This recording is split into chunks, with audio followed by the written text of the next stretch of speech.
જય ધન્વંતરી, મારું નામ ડૉક્ટર ચંદ્રિકા ગોહિલ છે। હું માં આયુર્વેદિક એક્યુપ્રેશર થેરાપીમાં આયુર્વેદની અને એક્યુપંચરની એક્યુપ્રેશરની પ્રેક્ટિસ કરું છું। હું નેચરોપેથિસ્ટ અને એક્યુપંચરિસ્ટ છું।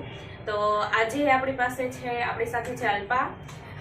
અલ્પાને ફર્સ્ટ ટાઈમ જ્યારે અલ્પા અહીંયા આવી ત્યારે શું તકલીફ હતી તે પૂછીએ। અલ્પા, તું જ્યારે પહેલી વાર અહીંયા આવી ત્યારે તને શું તકલીફ હતી શરીરમાં એ બધી કહેવાની છે। જ્યારે હું પહેલી વાર આવી ને ત્યારે મારો હાથ એટલો દુખતો એટલે એમાં કંઈ પકડાતું જ નહીં। ફોન, લસણની કળી નહીં, એવું કંઈ પકડાતું જ નહીં। મારા નાયું હોજી જાતના એવું થતું નહીં, હાથ ઊંચો ન થતો, કાંઈ કામ જ ન થતું। પછી આવી પોઈન્ટ માટે તો મને ડૉક્ટરે પોઈન્ટ કરાવ્યા અને ડાબા હાથની શોલ્ડરમાંથી હાથના અંગૂઠા સુધીની તકલીફ હતી, મતલબ એનાથી કોઈ વસ્તુ નહોતી પકડાતી।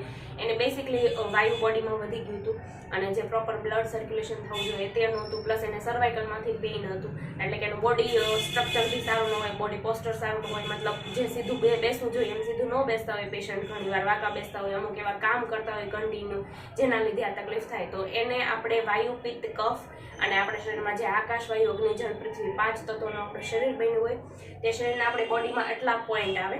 આ પોઈન્ટ ઉપર આપણે મેગ્નેટ લગાવ્યા છે। જેમ કે મેગ્નેટમાં કેમ નોર્થ પોલ, સાઉથ પોલ આવે, તો એક સાઈડથી એના બોડીમાંથી આપણે ખરાબ એનર્જી ખેંચી છે, સારી એનર્જી તેને આપી છે।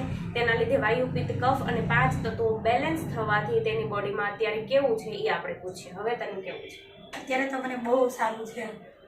જે તકલીફ લઈને આવી એ તકલીફમાંથી અત્યારે કોઈ પણ તકલીફ છે નહીં? કોઈ નહીં।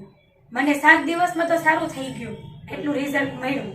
આપણે એને ટાઈમિંગ 20 દિવસનું કીધું તો અંદાજિત એને 7 દિવસમાં સાવ સારું છે અને આજે બીજા પેશન્ટ જોડે આવી છે। તો તમને આયુર્વેદની એક્યુપ્રેશરની કોઈ પણ ઇન્ફોર્મેશન જોઈતી હોય, કાંઈ પણ ક્વેશ્ચન હોય, તમારે કાંઈ પણ જાણવું હોય તો તમે અમને કોલ કરી શકો છો, પ્લસ અમારા ક્લિનિકની વિઝિટ પણ લઈ શકો છો। ઘરે બી આયુર્વેદ વિશે કાંઈ કરવું હોય કે ઘરે શરદી, માથું, તાવ કાંઈ પણ થતું હોય તો આયુર્વેદની હેલ્પથી આપણે જાતે ઘરે કઈ રીતે સાજા થઈ શકીએ, કયા પોઈન્ટ લગાવવા જોઈએ, કયા પોઈન્ટ દબાવવા જોઈએ એક્યુપ્રેશનની, એની પણ કોઈ પણ ઇન્ફોર્મેશન જોતી હોય તો પણ તમે અમને કોલ કરી શકો છો। Thank you.